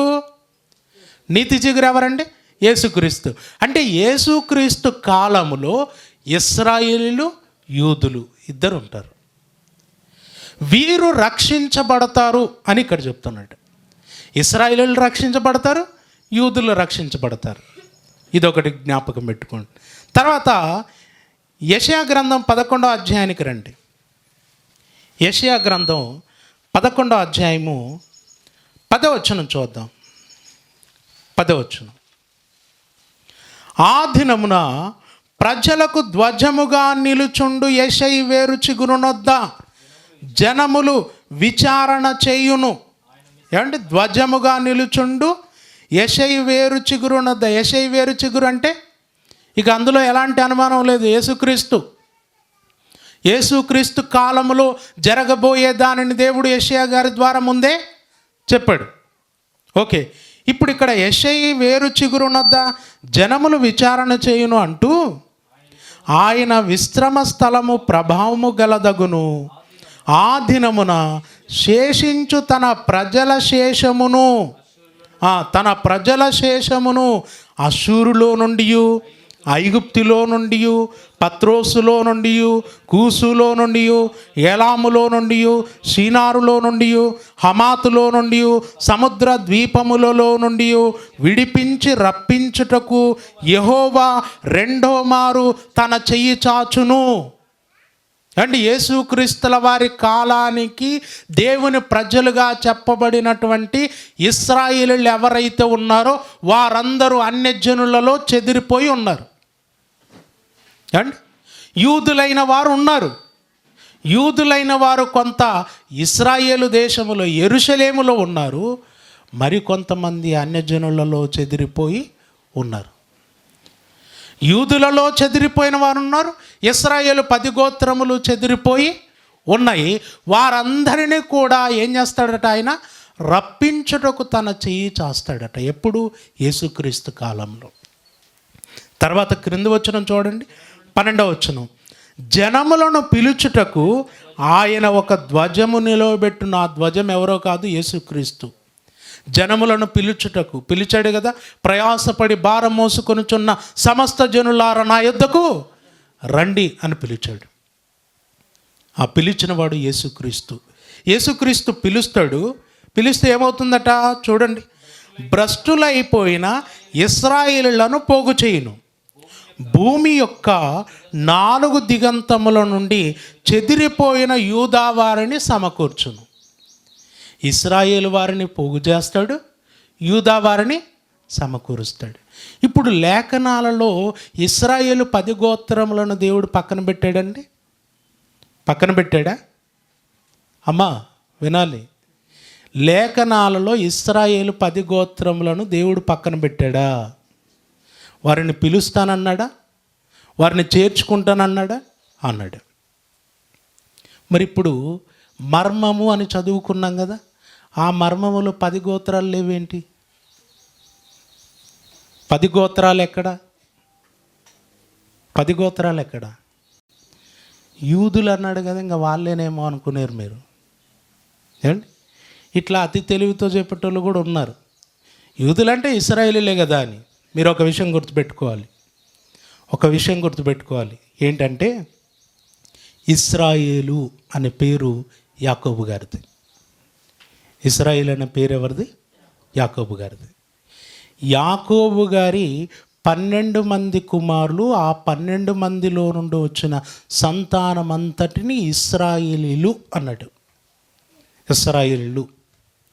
ఇప్పుడు రెహబాము కాలములో ఈ 12 గోత్రాలు 2 భాగాలు అయిపోతే 10 గోత్రములను ఇశ్రాయేలను పిలిచాడు, 2 గోత్రాలను యూదులు అని పిలిచాడు.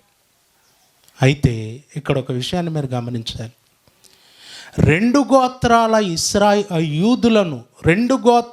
యూదులను ఇశ్రాయేలు అని పిలవచ్చు.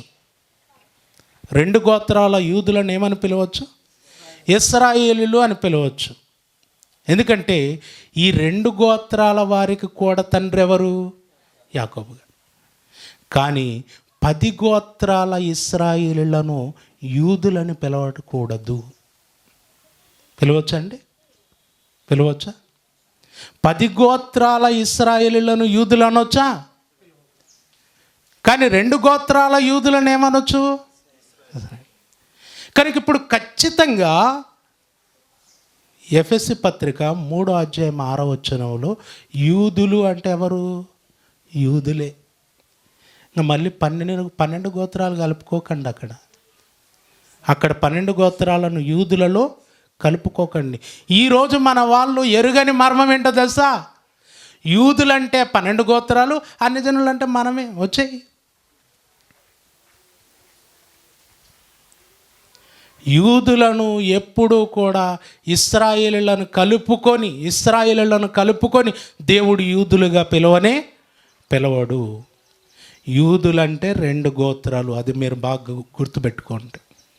ఇప్పుడు లేఖనాల్లో మనకు స్పష్టంగా ఏం కనపడుతుంది? యేసుక్రీస్తు కాలంలో యూదులను రక్షిస్తాడు, అలాగే ఇశ్రాయేలు 10 గోత్రముల వారిని రక్షిస్తాడు. ఇంకా అద్భుతమైనటువంటి మరొక లేఖనం చూపిస్తాను. ఏజికేలు గ్రంథం 37వ అధ్యాయం 20వ వచనం నుండి 20వ వచనం.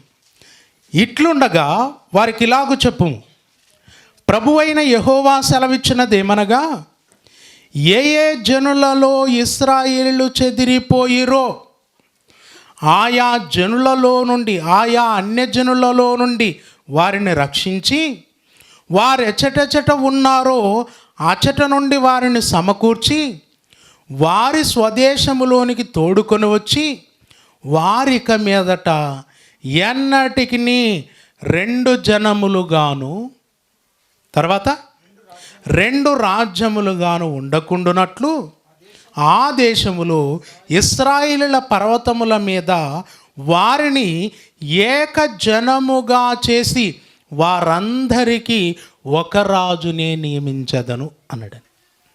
ఎంత స్పష్టంగా ఉందో చూడండి లేఖనాల్లో. ఏమంటే 2 జనములను 2 రాజ్యములను ఏక జనముగా చేసి వారి మీద ఒక రాజునే నియమిస్తాడట. ఎవరా ఒక రాజు? ఎవరండి? యేసుక్రీస్తు. ఇప్పుడు యేసుక్రీస్తు యూదా వారి మీద, తర్వాత ఇశ్రాయేలు వారి మీద రాజు అవుతాడు. యూదా వారు, ఇశ్రాయేలు వారు ఎప్పుడో రెహబాము కాలములో విడిపోయారు. కానీ క్రీస్తు ద్వారా సంఘములో వారు ఒకే రాజ్యంగా చేయబడతారు. ఇప్పుడు ఇశ్రాయేలు 10 గోత్రముల వారిని విడిచిపెట్టకుండా వారిని గూర్చి ఇంత ఖచ్చితమైన వాగ్దానాలు చేసినప్పుడు మనకు ఎఫెసీ పత్రికలో మర్మం గురించి చెప్పినప్పుడు ఎంతమంది రావాలండి? యూదులు, ఇశ్రాయేలీలు, అన్యజనులు. మరి ఎంతమంది వచ్చారు? యూదులు, అన్యజనులు. పోనీ మనకు ఇశ్రాయేలీలను, యూదులను అని అంటే ఇంకా 12 గోత్రాలు ఎట్టేసుకుంటుంటాం. అవునా? ఇశ్రాయేల్ అంటే 12 గోత్రాలు లెక్కేసుకుంటుంటాం. యూదులని చెప్పకపోయినా పర్వాలే, ఎందుకంటే యూదులను ఇశ్రాయేలీలు అన్న సందర్భాలు చాలా ఉన్నాయి. కానీ అక్కడ స్పష్టంగా యూదులు అని చెప్పాడు, అన్ని జనులు అని చెప్పాడు. మరి 10 గోత్రాల సంగతి ఏంటి? 10 గోత్రాలు ఎక్కడ? లేఖనాల్లో వారి గురించి చెప్పలేదా? వారిని పిలుస్తానని చెప్పలేదా? వారిని రాజ్యంగా సమకూరుస్తానని చెప్పలేదా? 2 జనములను ఏకం చేస్తానని చెప్పలేదండి? చెప్పాడు. మరి ఇప్పుడు క్రొత్త నిబంధనలో 10 గోత్రాలు వదిలేశాడండి? కాదు. ముందు మనకు మర్మం అంటే ఇప్పటికీ మర్మంగానే ఉంది. అసలు మర్మం ఏంటో తెలుసా? అసలు మర్మం ఏంటండి? ఇశ్రాయేలు 10 గోత్రముల వారు ఎవరూ కాదు, అన్యజనులు. ఎవరు? యూదులు, అన్యులు. యూదులు, ఇశ్రాయేలీలు. అంటే అన్యులను ఇశ్రాయేలీలు అనొచ్చా? అసలు అన్యులు ఇశ్రాయేలీలు అన్యులా అనంటే మీరు జాగ్రత్త గమనించండి. ఈ 10 గోత్రముల వారు ఎప్పుడో రెహబాము కాలము నుండి విగ్రహ ఆరాధన చేస్తూ వస్తున్నారు. ఏమండి, ఇశ్రాయేలు రాజులు ఉన్నారు, యూదా రాజులు ఉన్నారు. ఇశ్రాయేలు రాజులలో ఒక్కడైనా మంచివాడు కనబడతాడండి? ఇశ్రాయేలు రాజులలో ఒక్కడు మంచివాడు లేడు. ఇశ్రాయేలు రాజులలో సింహాసనం మీద కూర్చున్న ప్రతి వాడు ఇశ్రాయేలులను విగ్రహ ఆరాధికులుగానే మార్చాడు. చివరికి ఇశ్రాయేలీలైన వారు అషూరు చెరకు కొనిపోబడ్డారు. వారికి బదులుగా వారి భూభాగములో అన్యజనులను తీసుకొచ్చి అషూరు రాజు అక్కడ పెట్టాడు. ఎప్పుడో అన్యజనుల మధ్యకు చెదిరిపోయి అన్యజనుల్లో కలిసిపోయి మరలా తిరిగి వచ్చిన ఒక చోట స్థిరపడక అన్యజనులలో మిశ్రిత జనంగా మారిపోయినటువంటి ఆ 10 గోత్రముల వారే యేసుక్రీస్తుల వారి కాలానికి యూదుల చేత అన్యజనులుగా ఎంచబడుతున్నారు. అందుకే దేవుడు అన్యజనులను తీసుకొస్తాను అన్నాడు. ఇప్పుడు మీరు అసలు మర్మం చెప్తున్నాను, జాగ్రత్త వినాలి. దేవుడు పాత నిబంధనలో యూదులను ఇశ్రాయేలీయులను ఒకే రాజ్యంగా చేస్తాను క్రీస్తు ద్వారా అని చెప్తూ వచ్చాడు. అయితే దేవుడు భవిష్యత్తు జ్ఞానం కలిగిన వాడు. దేవుడికి భవిష్యత్తు జ్ఞానం తెలుసు. భవిష్యత్తు జ్ఞానం కలిగినటువంటి దేవుడికి భవిష్యత్తులో ఇశ్రాయేలు 10 గోత్రములు కనబడట్లే. ఎందుకంటే వీరి ఆలోచన అంతా కూడా దేవునికి వ్యతిరేకమై అన్యజనుల్లో కలిసిపోతున్నారు. అన్యజనుల్లో కలిసిపోయి చివరికి అన్యులైపోయారు. ఇశ్రాయేలీలు అన్యులైపోయారు. 10 గోత్రాలు అన్యులైపోయారు. అప్పుడు దేవుడు ఏం చేశాడంటే అన్యజనులను గూర్చి ముందే వాగ్దానం చేస్తూ వచ్చాడు. పాత నిబంధన, నేను అన్యజనుల్లో స్తుతింపబడతాను. యెషయి మొద్దు నుండి వచ్చే చిగురు అన్యజనులను ఏలుతాడు. ఆయన యందు అన్యజనులు నిరీక్షణ ఉంచుతారని చెప్తూ వచ్చాడు. ఇప్పుడు యూదులైన వారికి 10 గోత్రముల ఇశ్రాయేలు వీరు ఉన్నట్టుగానే, వీరు ధర్మశాస్త్రాన్ని ఆచరిస్తున్నట్టుగానే, వీరు ఆ సున్నతి కలిగి దేవుని మందిరాన్ని పట్టుకొని ఉన్నట్టుగానే ఇశ్రాయేలు 10 గోత్రముల వారు కూడా అలాగే ఉంటే ఆ ఇశ్రాయేలు 10 గోత్రముల వారిని తమతో పాటు కూర్చోవటానికి ఎలాంటి అభ్యంతరం వీరికి లేదు. కానీ ఇక్కడ ఏమైందంటే 10 గోత్రముల వారు అన్యులలో కలిసిపోయి మిశ్రిత జనంగా మారిపోయారు. మిశ్రిత జనంగా మారిపోయినప్పుడు ఎవడు ఇశ్రాయేలుడు, ఎవడు అన్యుడు అర్థం కాని పరిస్థితి. అందుకే సమరయులను కంప్లీట్గా యూదులైన వారు అంటరాని వారిగానే చూసేవారు. సమరయ అంటే ఏంటి? షోమ్రోను అంటే ఇశ్రాయేలు 10 గోత్రముల వారికి రాజధాని, ముఖ్య పట్టణం అంది. ఆ షోమ్రోనులో ఉన్నటువంటి వారందరినీ కూడా అంటరాని వారుగా యూదులు చూస్తున్నారు. కానీ అక్కడి నుండి వచ్చినటువంటి సమరయ స్త్రీ ఏమన్నదో తెలుసా? మేము మెస్సియా కొరకు ఎదురు చూస్తున్నాం, మేము పర్వతమందు ఆరాధించాం, మన తండ్రి అయిన యాకోబు అని మాట్లాడు. అన్యజనులైతే ఇలా మాట్లాడతారండి? బయటి అన్యజనులైతే మాట్లాడతారా? ఇప్పుడు బయట అన్యజనులను పిలిచి అబ్రాహాము గురించి అడగండి చెప్తారేమో. ఏమండి? అడిగితే చెప్తారా? అదే సమరయలో ఉన్నవారిని అడిగితే అబ్రాహాము గురించి చెప్తాడు. అబ్రహాము మాకు తండ్రి అని అంటారు. ఎందుకో తెలుసా? ఎందుకంటారు? వాళ్ళు ఎందుకంటారు? అన్యులు కదా అని మనం అనుకుంటున్నాం. కానీ ఒకనాడు చెదిరిపోయినటువంటి 10 గోత్రముల ఇశ్రాయేలీలు వారు. అందుకే వారిని దేవుడు ఏకం చేస్తాను, యూదులతో పాటు సమాన వారసులుగా చేస్తానని దేవుడు ముందుగానే చెప్పుకుంటూ వచ్చాడు. అంటే పాత నిబంధనలో చెప్పబడినటువంటి అన్యులు ఎవరో కాదు, క్రొత్త నిబంధనలో వచ్చినటువంటి ఇశ్రాయేలు 10 గోత్రముల వారు. అందుకే యూదులు అన్యులు వారిని ఏకం చేశాడు. మీరు యెహెజ్కేలు గ్రంథంలో ఇక్కడ చదువుతున్నారు కదా, ఏం రాశాడండి? 23వ వచనం చూడండి.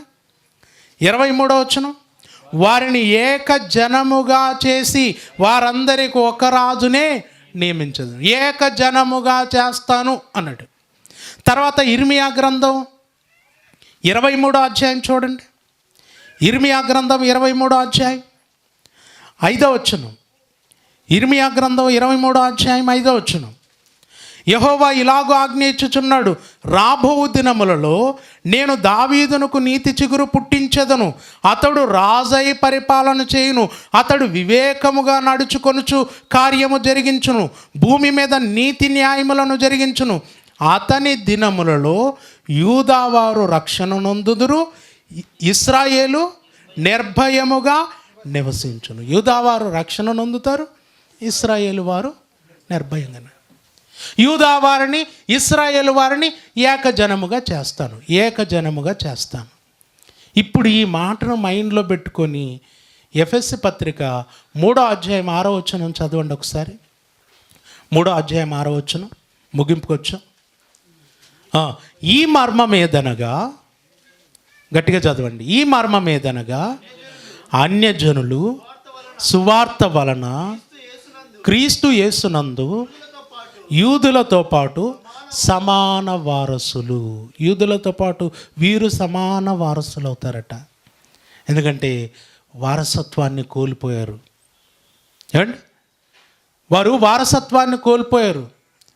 దేవుని ప్రజలము అన్నటువంటి ఆ గొప్ప భాగ్యాన్ని కోల్పోయారు. అన్యుల్లో కలిసిపోయి అన్యులైపోయారు. ఇప్పుడు అది ఇస్తాను అంటున్నాడు. అది ఇచ్చి యూదులను అన్యజనులను ఏకం చేస్తానని ఇక్కడ చెప్తున్నాడు. పాత నిబంధనలు చెప్పాడు, యూదులను ఇశ్రాయేలులను ఏకం చేస్తున్నాడు. ఇప్పుడు కంప్లీట్ మర్మం యొక్క భావం ఏంటండి? మర్మం ఏంటి అసలు? ఏమర్థమైంది ఇప్పటి వరకు మీకు మర్మం అంటే? ఏమర్థమైంది? క్రొత్త నిబంధన కాలములో రక్షించబడినటువంటి యూదులు, తర్వాత అన్యులు ఎవరో కాదు, ఇశ్రాయేలు 10 గోత్రముల వారు. ఈ యూదులను, ఆ ఇశ్రాయేలు 10 గోత్రముల వారిని కలిపి ఒక రాజ్యంగా చేశాడు. ఇంకా మీకు స్పష్టంగా అర్థం కావాలంటే ఫైనల్గా నేను ఒక మాట చెప్పి ముగిచ్చేస్తాను. చాలా చాలా అద్భుతమైనటువంటి మాట ఏమండి, ఎప్పుడు చదువుకునే మాటే, కానీ ఇప్పటి వరకు చాలామందికి అర్థం కాలేదు. ఇప్పుడు చదవండి, మీకు స్పష్టంగా మీకు అర్థమవుతుంది. లూకాసు వార్త 1వ అధ్యాయము 31వ వచనం. ఇదిగో నీవు గర్భము ధరించి కుమారుని కని ఆయనకు యేసు అను పేరు పెట్టుదువు, ఆయన గొప్పవాడై సర్వోన్నతుని కుమారుడు అనబడును. ఇంతవరకు మనకు స్పష్టంగా అర్థమవుతుంది. క్రింది వచనం చూడండి. ప్రభువైన దేవుడు ఆయన తండ్రి అయిన దావీదు సింహాసనమును ఆయనకిచ్చును. యేసుక్రీస్తుకి ఎవరి సింహాసనం ఇస్తాడట? ఎవరి సింహాసనం ఇస్తాడు? దావీదు సింహాసనం ఇస్తాడు. ఇప్పుడు ఆయన కూర్చునేది దావీదు సింహాసనం మీద. దావీదుతో దేవుడు వాగ్దానం చేశాడు, నీ సంతానమునకు సింహాసనము నిత్యము ఉంటుంది. నిత్యము అంటే అంతవరకు సూర్యుడు ఉన్నంతకాలం, చంద్రుడు ఉన్నంతకాలం ఉంటుంది అని చెప్పాడు. అలా చెప్పినటువంటి దేవుడు దావీదు సింహాసనం మీద క్రీస్తును కూర్చోబెట్టి క్రీస్తు రాజ్యాన్ని అంతము లేనిదిగా చేసి, క్రీస్తును యుగ యుగములు పరిపాలించేవాడిగా చేసి దేవుడు దావీదుకి ఇచ్చినటువంటి మాటను నిలబెట్టుకోవాలన్నది ఆయన ప్లాన్. ఇప్పుడు ఆ ప్లాన్ ప్రకారం క్రీస్తును భూమి మీద పుట్టించి ఆయనకు ఎవరి సింహాసనం ఇస్తాడట? దావీదు సింహాసనం ఇస్తాడట. ఇప్పుడు దావీదు సింహాసనం మీద కూర్చుంటే ఆయన పరిపాలించవలసినటువంటి ప్రజలు ఎవరు? దావీదు ఎవరిని పరిపాలించాడు? ఎవరినండి? ఇశ్రాయేలు 12 గోత్రములను. ఇప్పుడు అదే సింహాసనం మీద యేసుక్రీస్తుల వారు వచ్చి కూర్చుంటే యేసుక్రీస్తుల వారి రాజ్యము ఎవరండి? 12 గోత్రాలు. అందుకే ఇప్పుడు క్రింద మాట చదవండి. దావీదు సింహాసనమును ఆయనకిచ్చును, ఆయన యాకోబు వంశస్థులను అన్నాడు. చూడు, యాకోబు వంశస్థులను యుగ యుగములు ఏలును. ఎవరిని ఏలుతాడట? యాకోబు వంశస్థులు అంటే 12 గోత్రాలు. 12 గోత్రాల మీదే ఒకప్పుడు దావీదు రాజు. మీరు బాగా ఆలోచించండి. ఒకప్పుడు దావీదు పరిపాలించినటువంటి 12 గోత్రాలలో అన్యులు ఉన్నారా? ఉన్నారండి? అన్యజనులు ఉన్నారా? దావీదు అన్యజనులను కూడా పరిపాలించాడని మీరేమైనా చూపించగలరా? ఉందా? లేదు. దావీదుకు దేవుడిచ్చినటువంటి రాజ్యం కేవలం ఇశ్రాయేలు 12 గోత్రములు. ఆ 12 గోత్రం మీద రాజు అయ్యాడు, పరిపాలన చేశాడు. ఇప్పుడు అదే దావీదు సింహాసనాన్ని యేసుక్రీస్తుకు ఇస్తే ఆయన పరిపాలించేటటువంటి ఆయన రాజ్యము కూడా ఎవరండి? ఇశ్రాయేలు 12 గోత్రములు. ఇప్పుడు క్రొత్త నిబంధన కాలములో ఆ ఇశ్రాయేలు 12 గోత్రముల వారిని సమకూర్చుకున్నాడు రాజ్యంగా. ఏమండి? ఒకడు రాజు అవ్వాలంటే ఇప్పుడు మన దేశ చట్ట ప్రకారం రాజు అవ్వాలి, ప్రధానమంత్రి అవ్వాలి, ఏం చేయాలి? ప్రజల్లో తిరగాలి, ప్రజల సానుభూతిని సంపాదించాలి, ఓట్లు సంపాదించాలి, ప్రజలను ఆకర్షించాలి, తర్వాత వారి ఓట్లతో గెలవాలి, తర్వాత ఆ సింహాసనం మీద కూర్చొని వారిని పరిపాలించాలి. యేసుక్రీస్తుల వారు ఆయన 30వ ఏట బాప్తిసం పొంది 3.5 సంవత్సరాలు తర్వాత అపోస్తులు సుమారు 37 సంవత్సరాలు, ఏమండి, మొత్తం 40 సంవత్సరాలు ప్రజల సానుభూతిని సంపాదించాడు ప్రభు. ఇశ్రాయేలు ప్రజలు ఎందుకంటే వారు యేసును క్రీస్తుగా అంగీకరించరు, యేసును మెస్సియాగా అంగీకరించరు. కానీ దేవుడు మెస్సియాను వారి కొరకు పంపాడు. వారు దావీదు కుమారునిగా ఒప్పుకుంటారు కానీ మెస్సియాగా ఒప్పుకోరు. కనుక ఇప్పుడు ఆయన వారి మధ్య తిరిగి సువార్త ప్రకటించి వారి కొరకు మరణించి తిరిగి లేచి వారందరిని కూడా, ఆ 12 గోత్రముల వారందరిని కూడా ఒక రాజ్యంగా చేసుకున్నాడు. రాజ్యంగా చేసుకొని దావీదు సింహాసనం మీద కూర్చొని పరిపాలన చేస్తున్నాడు. ఇప్పుడు క్రీస్తు రాజు. ఆయన రాజ్యం ఏది? ఆయన రాజ్యం ఏదండి? ఇశ్రాయేలు 12 గోత్రములు. ఎందుకంటే దావీదు సింహాసనం మీద కూర్చున్నాడు. పరిపాలించేది ఎవరిని పరిపాలిస్తాడు? యాకోబు వంశస్థులు. ఇప్పుడు అన్యులంటే కూడా వాళ్ళే అని అటు వెళ్ళిపోయింది కథ. మరి మన కథ ఏంటి? మనం ఎక్కడ అంటే ఇదే మీరు అర్థం చేసుకోవాల్సింది. ఏమండి? బైబిల్ను ఉన్నది ఉన్నట్టుగా ఆలోచించే విధానం ఇది. సుమారు 1900 సంవత్సరాల క్రిందట రాయబడినటువంటి గ్రంథాన్ని తెచ్చుకొని చదువుతున్నటువంటి మనం ఏది ఎవరి కొరకు స్పష్టంగా అర్థం చేసుకోకపోతే చాలా అపార్థాలు జరిగిపోతాయి.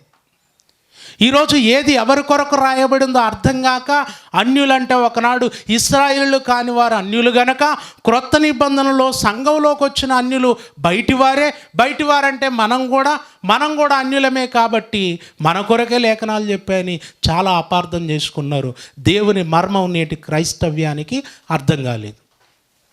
ప్రియులారా, యేసు క్రీస్తు ద్వారా 12 గోత్రములు ఏకం చేయబడి ఒక రాజ్యంగా సమకూర్చబడి వారు దేవునికి ఒక రాజ్యంగా, సంఘముగా, దేవాలయంగా సిద్ధపరచబడ్డారు.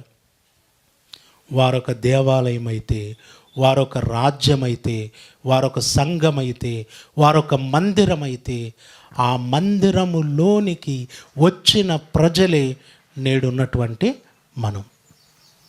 మనమంతా వచ్చాం. ఎక్కడికి వచ్చామో తెలుసా?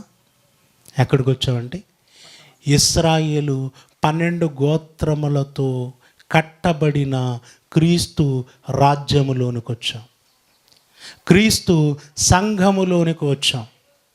ఏమండి? క్రీస్తు సంఘము అని అంటారు. క్రీస్తు సంఘం ఏది? క్రీస్తు సంఘం ఏది? మొదటి శతాబ్ద కాలములో అపోస్తులు ప్రకటించిన సువార్త ద్వారా రక్షించబడిన వారు, సమకూర్చబడిన ఆ 12 గోత్రముల వారు ఎవరైతే ఉన్నారో వారు క్రైస్తవులుగా పిలువబడ్డారు. వారే క్రీస్తు సంఘం. వారు సంఘమైతే ఆ సంఘములోనికి వచ్చిన సభ్యులం మనమంతా. ఇప్పుడు మనం ఎక్కడున్నామో తెలుసా? మనం ఎక్కడున్నామండి? మనం ఉన్నది లోకములోనే, కానీ లోక సంబంధులం కాదు. మనం ఉన్నది లోకములోనే, లోకానికి సంబంధించినటువంటి వారం కాదు. లోకం మధ్య ఉన్నటువంటి మనం క్రీస్తు రాజ్య నివాసులు, సంఘములో ఉన్నాం, ఆయన రాజ్యములో ఉన్నాం, ఆయన దేవాలయములో ఉన్నాం. ఏమండి? దేవాలయము అని చెప్పడం లేదండి? చెప్పడం లేదా? మీరు దేవుని ఆలయమై ఉన్నారనియు, దేవుని ఆత్మ మీలో నివసించుచున్నాడనియు మీరు ఎరుగరా అన్నాడు. వారిని దేవాలయంగా చెబితే, ఆ రోజున్న సంఘాన్ని దేవాలయంగా చెబితే, ఆనాడు రక్షించబడిన వారిని దేవాలయంగా చెబితే, దేవుడు దేవాలయం ఉంటే సరిపోద్దా? దేవుడు దేవాలయం ఉంటే సరిపోద్దండి? ఇప్పుడు మనం మందిర నిర్మాణం అని ఒకటి పెట్టుకున్నాం, నిర్మాణం జరుగుతుంది, నిర్మాణం అయిపోయింది, అది సిద్ధంగా ఉంది. అక్కడ దేవుణ్ణి ఆరాధించటానికి ఎవరు రావాలి? ఎవరు రావాలి? అక్కడ దేవుడు ఉన్నాడు, మందిరం ఉంది, ఇంకా ఆయనే చూసుకుంటాడంటే సరిపోద్దా? ఇప్పుడు ఆ మందిరంలోనికి ఎవరు వెళ్ళాలి? మనమంతా. ఇప్పుడు మనమంతా కూడా క్రీస్తు కట్టిన, క్రీస్తు నిర్మించిన ఆయన సంఘము, ఆయన మందిరములోనికి వచ్చాం. ఆయన మందిరంలోనికి వచ్చాం అంటే ఇప్పుడు క్రీస్తు నొద్దకు వచ్చిన, ఆయన మందిరంలోనికి వచ్చిన భక్తులం మనమంతా దేవాలయంలోకి వచ్చాం. అంటే మందిరము కట్టబడింది, దేవాలయం కట్టబడింది, రాజ్య నిర్మాణం పూర్తయింది. రాజ్యములోనికి అనేక మంది ప్రపంచ నలుమూలల నుండి వస్తూనే ఉన్నారు. కొంతమంది ఇంకా రాజ్య నిర్మాణం జరుగుతుంది, రాజ్య నిర్మాణం జరుగుతుంది, ఆయన రాబోతున్నాడు, సింహాసనం వేసుకుంటాడు, 1000 ఏళ్ళు ఇదంతా చాలా అజ్ఞాన బోధలో ఉన్నారు. రాజ్య నిర్మాణం అయిపోయింది, రాజ్యములోనే మనం ఉన్నాము, రాజ్యములోనే ఉండి ఆ దేవుణ్ణి మనము ఆరాధిస్తున్నాము. మనకు కలిగినటువంటి గొప్ప భాగ్యం ఇది. ఏమండి? ఇంకా ఇంకా చాలాసార్లు చెప్పాను మీకు, నోవాహు కాలములో ఓడ, నోవాహు కాలములో నోవాహు కట్టినటువంటి ఓడ ఏదైతే ఉందో అది రాజ్యం అనుకోండి, సంఘం అనుకోండి, దేవాలయం అనుకోండి. ఆ ఓడలోకి వచ్చినటువంటి వారు ఎవరైతే ఉన్నారో వారు బ్రతికిపోతారు. ఈరోజు సంఘములోకి వచ్చిన మనం అందరం ఏమవుతాం? బ్రతికిపోతాం, రక్షించబడతాం, ఉగ్రత నుండి తప్పించబడతాం. అలా రాజ్యములోనికి, దేవాలయంలోనికి మనం వచ్చాం. కనుక ఇందులో ఏ విధమైనటువంటి సందేహపడవలసినటువంటి విషయం ఏమీ లేదు. చదువుతూ ఇది వారికే కదా, సంకల్పంలో వారే ఉన్నారు కదా, ఉన్నారు, వారికి సంబంధించిందే, వారినే సమకూర్చాడు. కానీ తర్వాత ఆయన అన్నిటిని సమకూర్చిన తర్వాత మనల్ని పిలిచాడు, మనల్ని లోపలికి ఆహ్వానించాడు. ఒక మాటలో చెప్పాలంటే ఇల్లు కట్టి ఇంటిలోనికి పిలిచి ఈ ఇల్లు మీదే నాయన అన్నాడు. ఇప్పుడు మనం ధన్యులం కాదండి? ధన్యులమా కాదా? అంటే మామూలుగా గవర్నమెంట్ ఇస్తుందంటేనే కింద మీద పడతాం మనం. గవర్నమెంట్ మళ్ళీ మొత్తం ఇస్తుందా? ఇల్లు 2 లక్షలు బిల్ అవుతుంది, స్టార్ట్ చేసుకోండి అంటే కింద మీద పడతాం. 2 లక్షలు ఇచ్చి 20 లక్షలు ఇల్లు కట్టుకో అంటేనే కింద మీద పడతాం. క్రీస్తు తన రాజ్యాన్ని కట్టి మరి లోపలికి వచ్చేసేయండి, ఇది మీదే అన్నాడు. అయిపోయింది. ఎంత గొప్ప ధన్యత, ఎంత గొప్ప భాగ్యం అండి మనది. ఎంత గొప్ప అవకాశం క్రీస్తు ద్వారా కలిగింది. ఈరోజు క్రీస్తు యేసు ద్వారా బయటి వారమైన మనము ఆయన సువార్త ద్వారా రక్షించబడి ఒకనాటి తన ప్రజలు తన దగ్గరికి ఎలా వచ్చారో అలాగే వచ్చాం. మార్గం అదే. ఎందుకంటే వారు పాపులు, మనం పాపులు. వారు ఎలా వచ్చారో మనం కూడా అలాగే వచ్చాం. అయితే వారు కట్టబడటానికి వచ్చారు, మనం కట్టబడిన దానిలో నివసించటానికి వచ్చాం. వారు కట్టబడటానికి వచ్చారు, మనం కట్టబడిన దానిలో దేవుణ్ణి ఆరాధించటానికి వచ్చాం. ఇప్పుడు మీకు మర్మం అర్థమైపోయిందా? అర్థమైందా మర్మం? లేదంటే ఇంకో గంట పోదాం ముందుకు. ఇది అసలు సిసలైన దేవుని మర్మం.